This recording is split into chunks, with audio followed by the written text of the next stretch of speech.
The All-Star break is coming to an end. So where do the Magic stand and what comes next? It's part one of a two-part conversation with Jason Beede of the Orlando Sentinel. The Orlando Magic at the All-Star break next on Locked On Magic.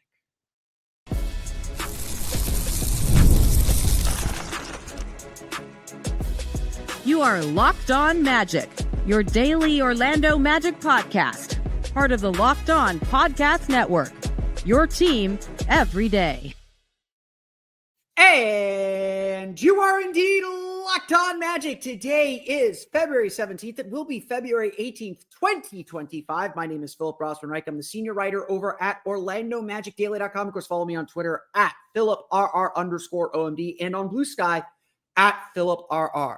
On today's episode of Locked On Magic, I sit down with Jason Beede of the Orlando Sentinel to get his perspective on where the Orlando Magic stand at the All-Star break, whether we should be disappointed or encouraged, maybe not encouraged, that's not the right word, but where the Magic stand, what we should be thinking, and how the Magic move forward. This is part one of a two-part conversation. He'll be back on tomorrow's episode of Locked On Magic as well as we begin to look ahead to the last roughly quarter of the season ahead. But before we do any of that, we want to thank you again for making Locked On Magic part of your day every day, no matter when you listen to us, whether it's first thing in the morning, whether it's right when we upload. We truly appreciate you making Locked On Magic part of your day every day. You can make Locked On Magic even bigger part of your day with the Locked On Magic daily newsletter. It's the one stop for ultimate team and league coverage delivered right to your inbox. Sign up for free now at LockedOnDaily.com. That's LockedOnDaily.com, and start your day with the all-new free Locked On Magic newsletter. Without further ado, it's time to sit in with Jason Beede of the Orlando Sentinel as we discuss the Magic at the All-Star break.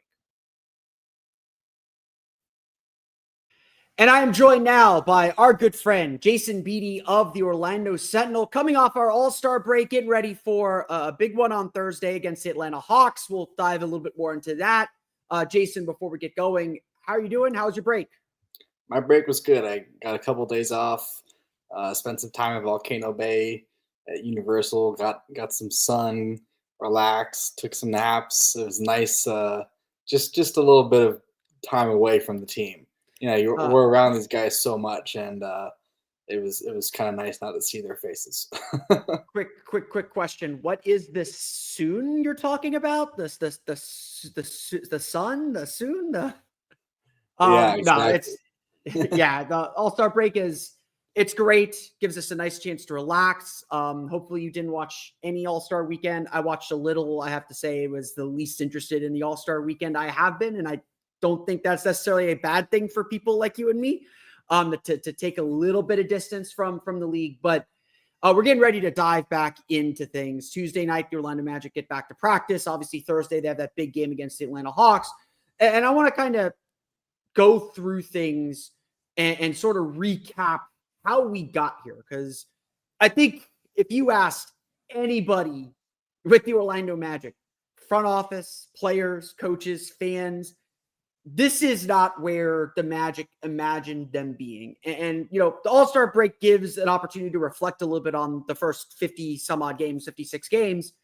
And you lit with it in your article after the game against the Hornets that Jamal Mosley said the Magic have really had three different seasons. There's the beginning of the season with all the hope and optimism, all the injuries that they had to kind of survive and fight their way through. And now this part where they're trying to get themselves back together. Just let's start here then. What do you make of the season so far? It's not the inevitable climb I think we all thought it would be, but 56 games in, how do you evaluate what we've seen so far?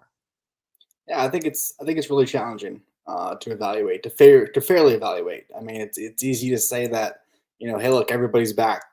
Let's click things right away, and obviously we know that's not the case. I mean, I can already hear some fans saying, but they're NBA players. They've been playing basketball. Well, it's complicated. It really is, and I think it's interesting. I was thinking back on what I've written to this point. I mean, I feel like I've written less about basketball and more about injury updates. I mean, constantly reporting on, you know, Paolo's doing this day, and we saw Jalen doing that this day, and oh wow, look at Franz, he's starting to do this. You know, like it was a lot of reporting and and reporting on injuries and where players are, both major and minor. And it's obviously been a ton of games to this point. It's always interesting how the season feels, but obviously this is not where they want to be, and they know that. And I think it's, they did a good job at first staying alive and then remaining afloat. Obviously, I don't think any team is going to do well without its top 2, 3, 4, 5, 6, 7 scorers, at certain lengths of time, certain different periods of time, let alone without Paolo and Franz. We knew they were going to struggle. And, I think, they've said it themselves, they're not where they want to be. And I think it'll be interesting to see how they look after break. But to this point, it's been interesting to see how this group has come together and continue to fight. I mean, there's definitely been recently a couple of games on that West Coast trip where it was like, okay, the effort's not even there anymore. But since then, obviously the last game before going into break, and you would have probably liked to have seen them beat the Hawks before that game or before the break, but they're still. I don't think all hope is lost. All hope shouldn't be lost. I don't think the season's done yet. I don't think we know the full story of this Orlando Magic squad. I just think there's too much talent for them to just give up, and that's not what Jamal Mosley's about. That's not what this group's about. So I'm looking forward to seeing what comes out of this break. But to this point, it's been a lot of reporting about injuries and injury updates, and I hope to do less of that. After this break. Yes, a clean bill of health and not having to refresh that injury page every hour before every game would be very helpful, would be very nice. And then obviously the Magic are still waiting for Jalen Suggs to return. And you mentioned this, it's really difficult to fairly evaluate this team because they've just been so hurt. I think the stat that everyone knows by heart by now, the Magic have played only 96 minutes across 6 games with Jalen Suggs, Paolo Banchero, and Franz Wagner together. So we haven't seen this team, and Moses pulled us all aside, mentioned we haven't been fully healthy since opening night because Franz got sick early in the season. Jonathan hurt his knee early in the season. It was just it's been a constant drumbeat. But what can we kind of say definitively about this team despite all the injuries? What is the constant that can make the Magic successful or help the Magic kind of push through and, whatever goals they have left, accomplish those goals the rest of the season? I mean, it's going to go through Paolo and Franz, bottom line. And that's no disrespect to Jalen. I know we're not mentioning Jalen, and they've missed Jalen. Obviously, defensively, they're not the same team. But when this team's at its best is when those two guys are at their best. And maybe we can include Jalen. Maybe they need that third guy, but I know they just had that game where they went for, 68 points and they lost, and they did miss Jalen. But, even if another role player had scored a little bit more against the Hawks, they probably would have won that game. But nonetheless, I think the success of this team, those first 5 games of the season, they went 3-2. We all remember that opening night win against Miami in Miami. That felt like a really big game at the time. And retrospect, it kind of is. They would have liked to have won that regular season series with Miami, but they're 2-2, of course. So that opening night win was big. But I think for them to have success, it's going to be taking on the identity, the energy, the passion, the level of play of their best players. And let's just include Jalen in that. I mean, we really can at this point. The way this season's going to end is how Paolo, Franz, and Jalen are playing. And when they're not playing, the identity is hard to find, as it should be with any team without its top 3 players. And ultimately, I think when we've seen them play well is when those guys have been available and looking more like themselves. I mean, Paolo obviously has been up and down to this point since he's come back from injury. I'll be curious to see if he did work on his conditioning as he said he was going to during his break. But when we saw them at their best last year, it was Paolo, it was Franz, it was Jalen. It was those guys leading the group. And, obviously there's been some special moments from Cole Anthony, special moments for Anthony Black, and some of those other guys getting in the mix. But obviously it's going to come down to this team's top players performing, and the rest of the group will follow.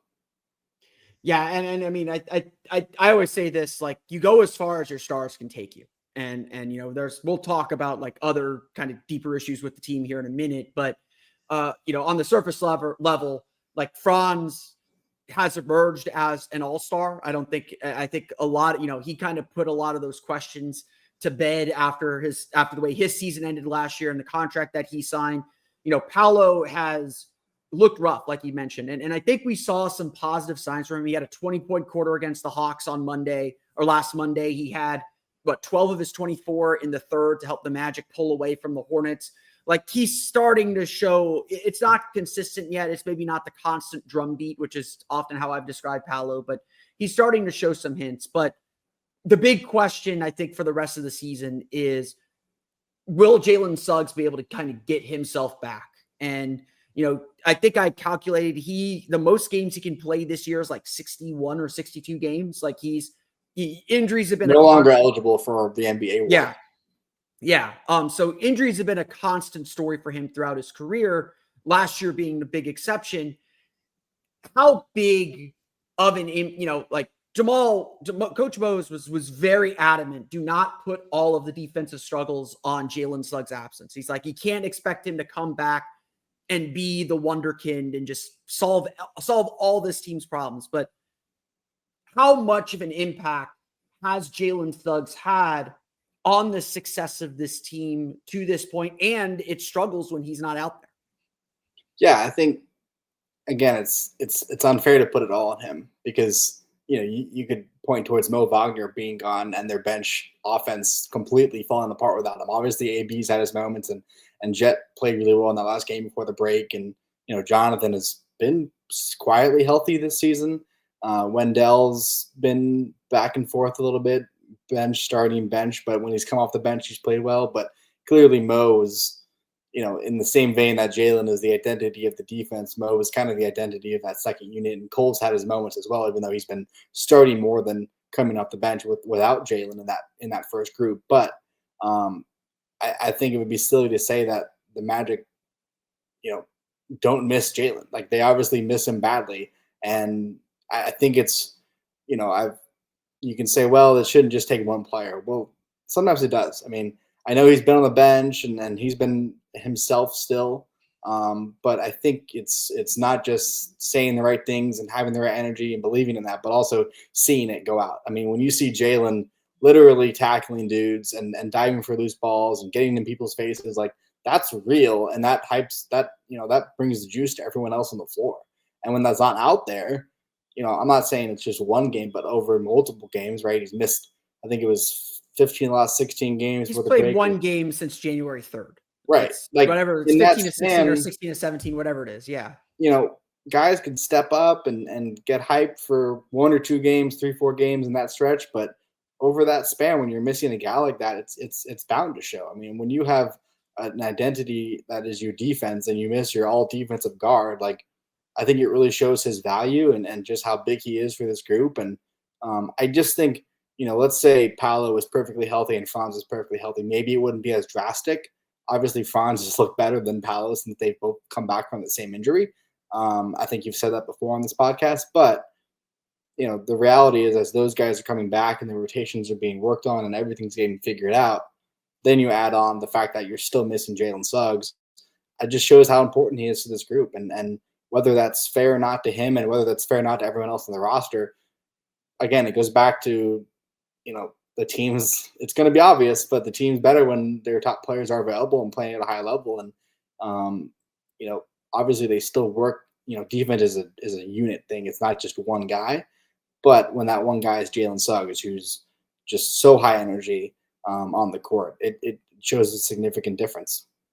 Yeah, and I think we need to hit that trickle-down effect because obviously, while I think we've seen a lot from the Magic's 3 core players this year, it's everyone else that has not stepped up to the plate, so to speak. So we'll get to that coming up here in just a moment. Let's take a quick break from our conversation with Jason Beede to tell you a quick word from our friends over at Intuit TurboTax. Taxes was waiting and wondering and worrying if you were going to get your money back. And then waiting, wondering, and worrying some more. Now Taxes is matching with a TurboTax expert who can do your taxes as soon as today. An expert who gives your taxes their undivided attention as they work on your return while you get real-time updates on their progress. You can focus on your day. An expert who will find you every deduction possible and file every form, every investment, everything with 100% accuracy. Also, you can get the most money back guaranteed. No waiting, no wondering, no worries. Now, this is taxes. Get an expert now on TurboTax.com. Only available with TurboTax live, full service, real-time updates only in iOS mobile apps. See guarantee details at TurboTax.com/guarantees. We're back here with Jason Beede of the Orlando Sentinel talking about the Orlando Magic season to this point. And, I want to pick up that point that you just made about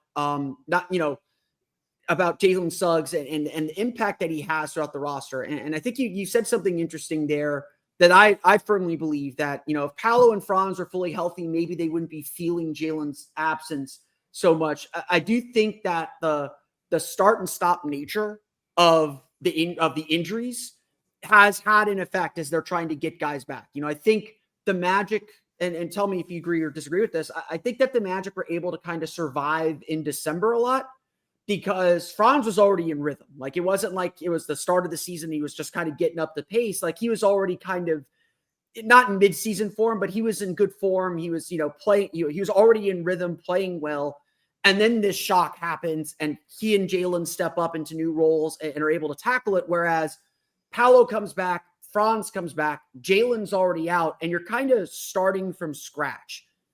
My perception, my feeling, and I'm curious what you kind of think about this, is the Magic right now are essentially a team in training camp or in training camp conditioning, playing against teams in midseason form. And that's part of the struggle I think they're facing. How much of an impact did that have that Paolo and Franz had to start sprinting the moment they got back on the floor because of how this roster is made up? We'll get to that in a little bit.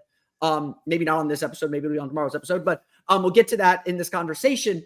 But they had to be sprinting immediately when they got back. There was no easing back for them. Yeah, and Paolo said that would be the case. I mean, no team's going to feel sorry for him or Franz or Jalen or this entire injured group. I think, it's not just those three that have been in and out, but it's Goga had the concussion. Wendell missed time in November. We said Jonathan's been mostly healthy, of course. I mean, there was a sickness that went around the team. We mentioned Franz was sick in the beginning of the season, and then Cole was sick, and then KCP had his kid, and everybody's missed time to a certain level. And of course, they've been without Mo this entire time. It's a very real thing. And I know fans are like, well, they're NBA players and they've played each other. And I don't understand the difference between, being in shape and game shape. You talk to any guy in the locker room, there is a difference between being in shape, right? You think you're in the great shape and you go play 48 minutes of NBA basketball. It's a physical game that's nonstop. And I'm not making excuses. I just think it's a real thing. It really is a real thing. I think there's just a significant difference between practice or shoot around or whatever you want to call it, in addition to the season and games and live action. And that's why it takes time. And, we've seen that with Paolo. I think Franz, as I said before, has come back a little bit quicker. But when you're, without Goga, without Mo, without Gary this entire time pretty much, you're missing players that are supposed to play certain roles. And, other guys like a Jet Howard, like a Caleb Houston, whoever it might be stepping up, those guys can help fill the gap, probably for a few games. But when you're asking certain guys that don't play a whole lot of minutes and suddenly you're not only playing a lot of minutes, but are starting, there's no disrespect to the reserves, but there's a reason they're on the bench for that. Some of them have accepted that role. Cole Anthony obviously has. He's their backup point guard, and he's done a good job in this starting role. He's helped, he's been one of the few guys really attacking the basket outside of Franz and Paolo on occasion. But there's a reason Cole's the sixth man or Cole's come off the bench. You could argue Mo was the sixth man this year, but, there's a reason reserves are reserves, starters are starters. And when you put a reserve player, regardless of who it is, in a position to play a lot of minutes, over time, it's going to show why they're a reserve player. And that's not disrespectful of them. That's just what they have to work on in their game. I mean, you look at Goga Batase's journey, there's a reason the Pacers moved on from him, whether it worked out or not. And there's a reason why he had to earn his minutes in Orlando, and eventually he did become that starting center in place of Wendell. At the same time, there's still limitations to his game. I think he would tell us that true. So when you're mixing guys coming back from injury, getting their conditioning under them, roles changing, like I wouldn't know what to do either. I mean, it just takes time, and that's something the Magic don't have. The Magic don't have time. There's 26 games left. They're on the verge of being out of the play, and they're still well within it. But they, who knows what would happen if the All-Star break didn't come right now. I mean, it's been a struggle for them recently. They haven't won consecutive games since before Christmas, and they do have this homestand coming up after we go to Atlanta later this week. But there's a time crunch, and they need time to figure it out. They just don't have it.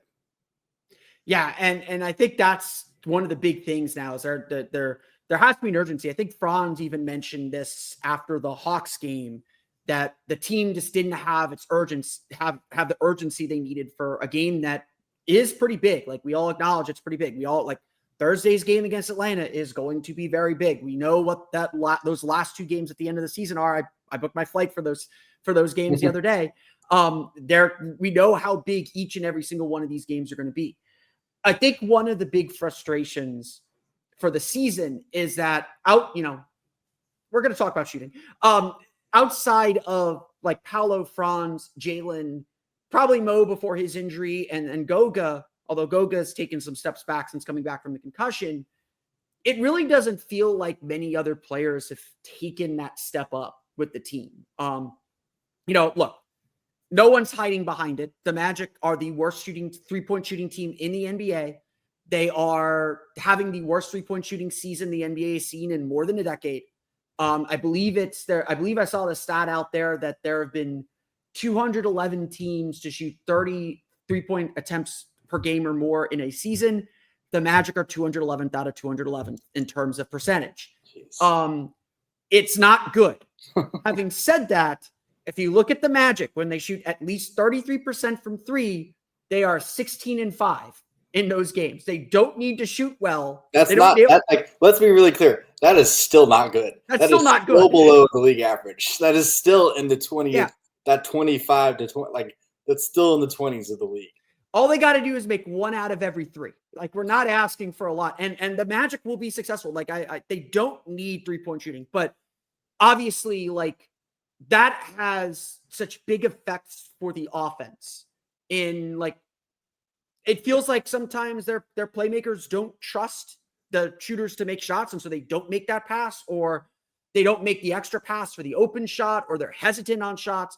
But it comes down to this: like, there are just a lot of role players whose role is to make shots who are not shooting the ball well. Kentavious Caldwell-Pope has been everything the Magic hope for on defense, but nothing the Magic hope for on offense. What, besides just kind of making shots, what do the Magic need to kind of see from some of these role players to help the team kind of find its ground again? And can this All-Star break be a reset for them on that front? Yeah, I think, with Kenny, I think he had been playing better in January. I think he shot 37.5% over like a certain stretch of games in January. Yeah. Like, he had been playing better. Gary Harris has been out a lot. Some fans don't like Gary, but the reality is when he's healthy and he's available, he's one of the better shooters. Obviously missing Mo is a significant thing. Like, that's a big deal. And, Wendell Carter is not Mo Wagner. They're different players, but now Wendell's coming off the bench. I think Wendell's starting to get more comfortable. There's some pride to that, starting to get more comfortable in that role. Anthony Black has had bumps. He's been ups and downs. We talked so much about in the preseason how he's improved so much, and he started off the season really well, and then he was shooting like 20% from three for a stretch of games. I mean, it's definitely a confidence thing at this point. I mean, it really is. That was something, and we can talk about how they handled the trade deadline, but that was something I pressed Jeff Weltman on. I said to Jeff, you can point towards the injuries, and that's obviously a very real thing this season, right? If they were fully healthy, no way in hell would they be where they are at this point. No team's ever fully healthy, but they've dealt with significant injuries to their best players, and that's simply hard to overcome. With that said, 3-point shooting is not like a new problem, right? They've dealt with, you can even go back before this, as you've said, they haven't shot the ball well since like 2013 or 12, They've even been 11. a bottom 10 offensive rating team since Dwight Right, Howard. right, Shooting is universally a Magic problem, even though they're the ones that kind of introduced it as a winning formula in the league. right. We know, But like even going, even the past 3 seasons alone, you look at the past 3 seasons, they've been near the bottom of the league in 3-point shooting. And it's not to say they haven't done things, right? They've even this past offseason, they signed Kentavious Caldwell-Pope, who shot, 30% or 39% or 40% the last 4 years, most durable, most reliable player in the league. He just hasn't shooting the ball well right now. I mean, it's, Jeff said basically their roster is populated with players who are shooting well below their career averages. And that doesn't just include KCP. It includes Gary Harris, it includes Wendell Carter, it includes Jonathan Isaac. AB's only been in the league, a short amount of time, but it includes him too. If some of these guys were shooting 5% better, maybe that team average would be a little bit higher. I was told there'd be no math in this career, but it's one of those things where at this point it's confidence. I mean, it really is, because I've now heard a player, Jamal and Jeff, all say they think they're better than their numbers point towards. Well, we're almost 60 games into the season, and this is kind of who they are. And they've, Jeff told me in that same vein, shooting has been a problem. They overcame it last year.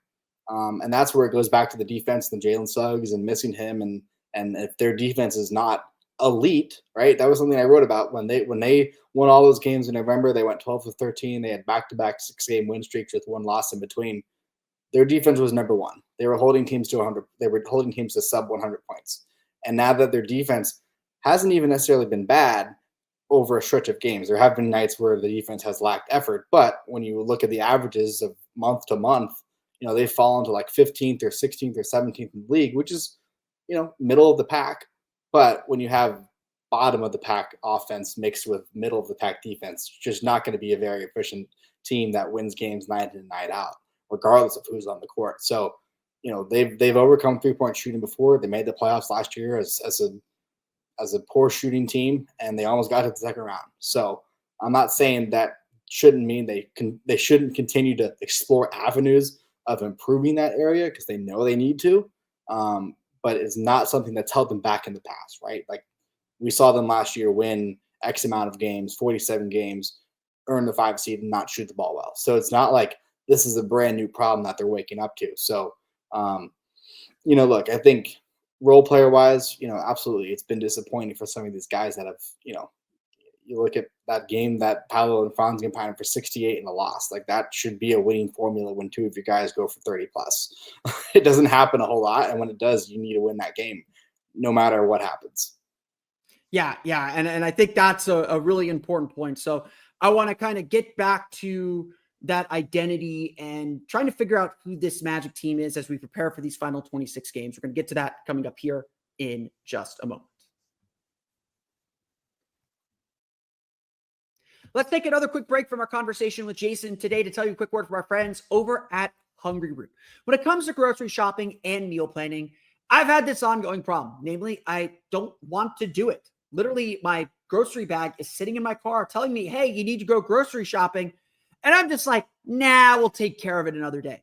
Between work, life, Magic games, trying to get healthier, I'm constantly feeling stressed out. And I don't want to go to the grocery store and buy things I don't need or end up having no time to actually cook or eat them.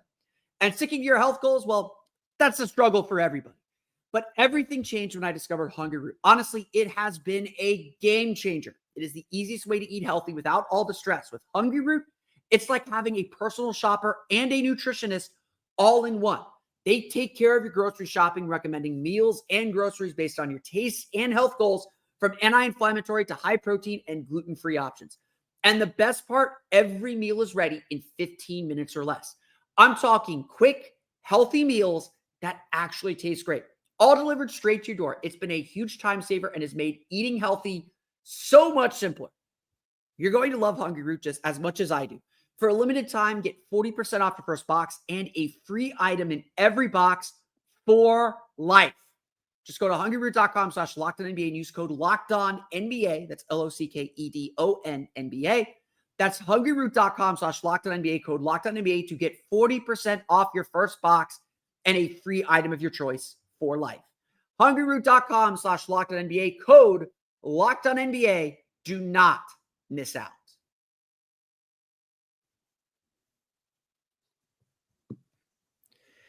I'm joined once again by Jason Beede of the Orlando Sentinel. And before the break, we were talking a little bit about who this team is. And, we're 56 games into the season. So pretty good sample size. We kind of have a sense of who this team is.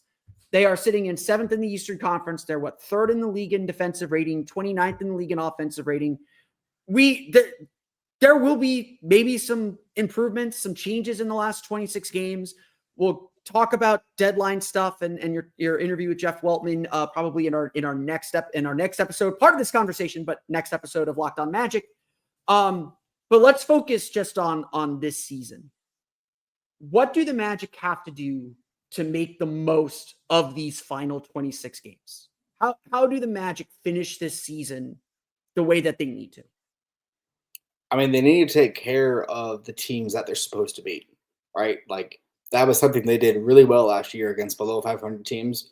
And when you're losing to the Portland Trailblazers, the Utah Jazz, teams that are around those teams are well below 500. Teams that are around 500, maybe it's within a couple games. You need to take advantage of those games.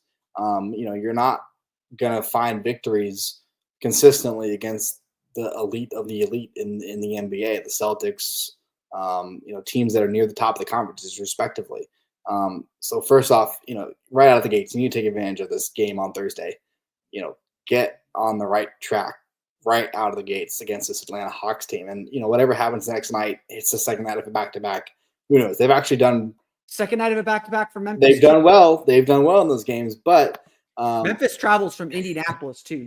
It's not going to be an easy night for Memphis either. Let's throw the schedule loss stuff out the window. Memphis has a harder travel. Yeah, who knows? Memphis has harder travel. So, but look, you after Atlanta, you got to win that game, right? Out of the gate, you set the tone for the final 26 games. You come back. Who knows what happens on the second night of the back-to-back? But you have Washington, Cleveland, Golden State, Toronto twice, and the Bulls to wrap up the 7-game homestand. So for let alone the last 26 games, even on those 7 games, you want to find a way to beat one of Cleveland or Golden State. Obviously, you need to win both those games against Toronto, and the Bulls are the Bulls, and Washington's Washington. You need to take advantage of those opportunities and show that you're in a tier above those other teams. There's levels to this in the East, and you're in a different level than those teams. Because if you drop any of those games, you look at the final 26, let alone whether or not they can rise to 6 in the East, things have to happen. They don't control their own destiny, even though Gary Harris said they did. In terms of just surviving and not falling out of the play-in, they need to take advantage of the wins when they come. And I'm not saying everything is a given and nothing's guaranteed in the NBA. Obviously, you that's why you play the games. But I think the best way that they can that they can make the most out of these games is just take care of business. Handle the games you're supposed to handle. And then when you are facing a Cavs team on national TV or a Golden State squad with Jimmy Butler now post deadline, you're not going to win all of those games, but those more challenging opponents, show that you can, at least compete with that team, so we can, see what you're made out of, and whether or not you're serious about this playoff push. And I just think the biggest thing for me is just taking advantage of those other teams that, when those teams come in, show that you're in a different level of where you think you are, or where you think you're trying to prove to be, at least. Yeah, I think that's a really important point. We've looked at the schedule for so long now and said, the Magic have the 3rd easiest schedule in the league by opponent win percentage, or 4th easiest schedule, whatever it is. These next 10 games, I think, right, however many they are, 7, 8 games, that's where the bulk of that is. It's facing Washington on Sunday. It's facing Toronto twice. It's facing Chicago. Then you have that big 5-game road trip, which is not going to be easy by any stretch if we're going to look at the schedule. February was all like, even when the schedule came out before the adjustments, February was always where the Magic had to pick up their wins and had to kind of stack some wins and build a little bit of a cushion. Obviously now, like, they built a cushion early in the season when maybe we weren't expecting it. They gave all that cushion away. Now they got to kind of build themselves back up to withstand, to gain some confidence before the schedule gets significantly tougher. I think the central question is this, though. Can the Magic regain that form that we saw in December when they won 12 of 13? Or it's this question essentially. Which team is this Orlando Magic? Are they the team that won 12 of 13 in November, December? Or are the team that has the second worst or third worst net rating in the league since January 3rd, since Jalen Suggs went out on January 3rd? Like, we can't count, they mentioned it. The Magic got swept by the Utah Jazz this year. They got swept by the Portland Trailblazers this year. They most of their losses to teams under 500 have come during this last month. We used to say, like, the Magic had 3 losses to teams with records below 500. 2 of them were the 2 games that the Magic star players got hurt. So it's like, okay, those are understandable. Which team is this Magic team, essentially? And how important, and like you mentioned, they got to prove which team they are in the next month. Can they reclaim who they think they are and who we think they are? I think they can. I think there's too much talent not to. And when I say too much talent, I'm talking about Paolo, Franz, and Jalen. Like, role players are going to be role players. Someone's going to, Cole's going to have a night. Jonathan's going to have his night. Anthony's going to have his night. Gary's eventually going to have his night, I think. Kentavious Caldwell-Pope has been more aggressive, has been better shooting. He's going to have his night. Like, number one, is Jalen going to be healthy on Thursday? That's going to be interesting to see what he looks like. Jamal's already said he's going to be on a minute restriction. Again, we've talked about in-game shape and practice shape or whatever. But I just think when you have Paolo, Franz, and Jalen on the court, those 3, I think there's too much talent. I really do. I'm not saying they're going to rise to 5th or 6th, but maybe 6th, but 6th, 7th. There, other teams are in front of them that don't have that experience. That don't have, you talk about a Pistons team that has never really been here, and they have a lot of young talent. Whereas the Magic know what it was like last year, how these games are so important, and they went through that end of season skid where they almost completely blew it. And they did get that one win that they needed against Milwaukee on the final day of the regular season, of course. But they've been through that. They've been through a playoff series. They know what it feels like to lose Game 7. Franz has overcome that. They know what that feels like. And I just think the talent level, Paolo, Franz, and Jalen, if those 3 can remain healthy, I think this Magic team is more like the one we saw in November, even without Paolo.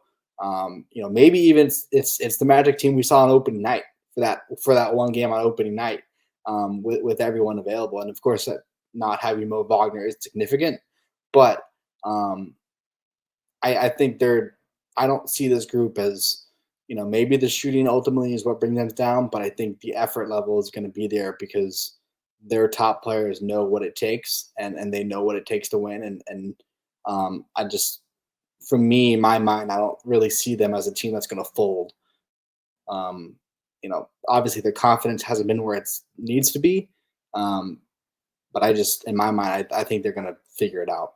But who knows? We'll see. I mean, it's why you play the games. Yeah, that's why you play the games. Let's end this part of the conversation on this then. What are the goals for the Magic to end the season? Like, just whatever the season was supposed to be at the beginning of the year. For these last 26 games, what is the definition of success for them? I mean, for me, definition of success is getting back to the playoffs. And I know some people might say, well, it's to win a series. I think right now in this moment, given everything they've gone through, it's getting back to the playoffs. And I don't know if that's going to come by way of playing, and I don't remember exactly where they are in the standings. If they can catch 6 rounds, I'm sure they can. I think it's like They're like 2.5 2.5 back of games. six. Yeah. Detroit's 3 games over 500. Orlando's 3 games under or 2 games under. So I think it's 2.5 games. 2.5 games. I mean, that's catchable. I mean, it really is. So, maybe the goal is the 6th seed. That's obviously below where they finished last season, but it's still clearly possible. Like I said, this is a Pistons team that hasn't really been here recently, and the Magic know what it takes. So maybe it is avoid the play. Maybe that's the goal. Maybe that just making the playoffs isn't high enough. But I think when you understand what this team has gone through, not just from a basketball standpoint, but from a mental standpoint, their confidence where it's been recently, reaching the playoffs and whether that's as the 6th seed or the 7th seed or whatever it might be, I think getting back to the playoffs is huge, obviously. And I know that sounds like such a low goal, but when you consider everything that's gone on this season, like I'm not saying they're going to be happy with that because they aren't and they won't be, because I think they thought they could get past the first round this year. They probably still believe that, but that's obviously going to be really challenging. So realistically, I think the goal is just prove yourself that in these final 26 games, this team, this core is still talented enough to be in the playoffs, whether that's as the 5, the 6, or the 7th seed, and prove that they belong in that group rather than the outside looking in. And that was something even before the season. I remember Jeff Weltman saying at Media Day way back when, before the season started, they're just trying to prove that they belong, that they're trying to prove that they are a playoff team. Like a lot of fans were like, wait, let's prove that we are a really good playoff team. I remember Jeff saying, he said, yeah, let's prove that we're a playoff team. Like just because they made the playoffs last year, as Paolo said recently, this is a different team, let alone, everything that goes with the injuries. Just literally it's different players to a certain extent. We know who's not here. We know who's here. So I think making the playoffs is going to be really big for this team. And that's going to ultimately boil down to whether or not they can win these key games and string together wins. Like winning consecutive games is badly needed for this team to have its confidence again. Yeah, just kind of doubling down. And that's kind of what the theme, I think, of the season has always been, is just prove that last year wasn't a fluke, that's kind of the baseline for success moving forward. We're going to chat a lot more about what comes next for the Orlando Magic and what's really at stake for the next 26 games beyond this season. We're going to come back and talk about that on our next episode of Locked On Magic. So Jason, just hang tight in real life, but say goodbye to everybody for now. We'll see Jason on our next episode of Locked On Magic. What a tease. I know. It's like I know how to write these things.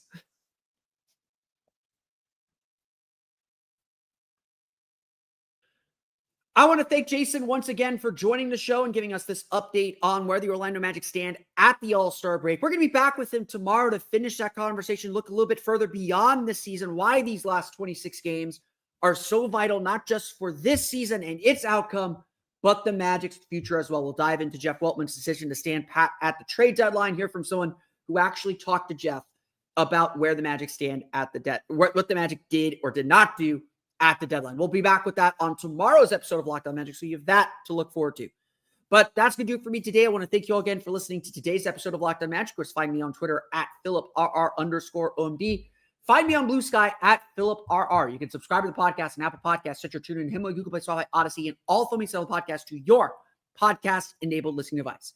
For the latest on the Orlando Magic, be sure to check out OrlandoMagicDaily.com. You could find us there on Twitter at OMagicDaily. And for even more Orlando Magic content, including my reasons why Franz Wagner is already an all-star, you can find that on my Patreon page, the Orlando Magic Hub, at patreon.com/Orlando Magic Hub. As always, thank you for your support.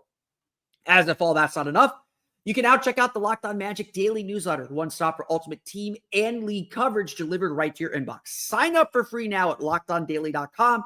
That's LockedOnDaily.com, and start your day with the all-new free Locked On Magic newsletter. Like I said, we will be back tomorrow to hear from Jason Beede, wrap up this conversation. We'll also talk about the Magic's goals for the rest of the season, kind of highlight stuff we talked about on today's show. But until then, for Orlando Magic Daily and Locked On Magic, this has been Philip Rossman-Reich. We'll see you all again next time for another episode of Locked On Magic.